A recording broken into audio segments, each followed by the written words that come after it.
Hey everyone, welcome to my YouTube channel. In this tutorial, let's continue modeling this amazing kitbash as shown here. So let's add some supporting loop cuts, add it over here, drag it closer like this, and add another one to the bottom, drag it to the bottom, should be closer to the edge in order to make it a little sharp. Then Ctrl R, let's add another one. So let's add another one over here. After adding subdivision surface modifier, we want to see what will happen. So let's add another loop cut. I think I should add it over here. Let's add another loop cut. Then let's see what we have.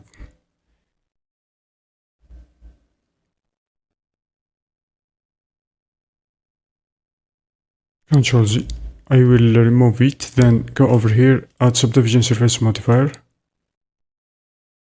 set the level to 2. Let's see what we have. I think it's amazing.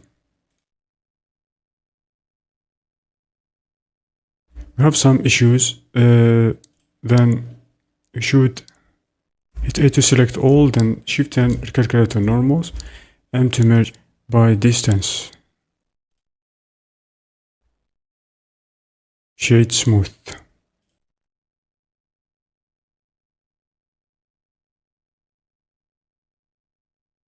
Let's see what we have. I think it's pretty fine and amazing kitbash. Switch to this matcap to see what we have got.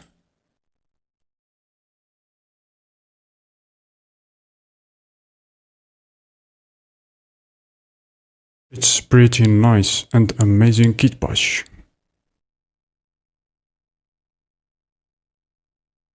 It's great, as shown here.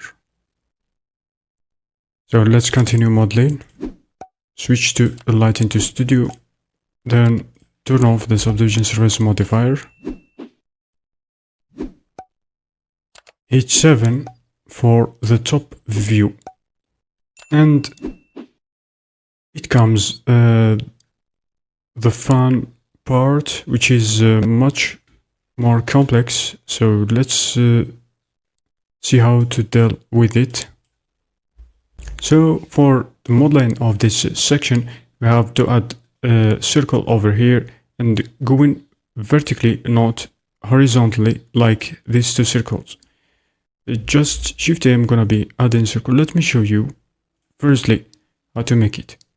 So I want to make it like this, as shown here in our tutorial. Then going through this section, I want to add a circle to make a hole over here and connect it to this section as shown here. And hole going and cutting through this section over here. Let's see how to make it. Shift A, I'm gonna be adding. I think I should add a cylinder like this. Rotate it by 90 degrees. Rotate it by 90 degrees on x-axis, then grab it like this. So rotate it on the Z like this to stick it around this section over here. Just move it just a little bit to make it like this. So I want to scale it tiny bit and move it closer to this edge. Let's scale it a bit more, then grab it closer to this edge. Then let's see what we have. Rotate like this. I think I should grab it much more downward like this. I think it's not bad. So let's see how to connect it. See you in the next tutorial to connect this cylinder to this piece over here and cutting through the cylinder to make hole. Thanks for watching.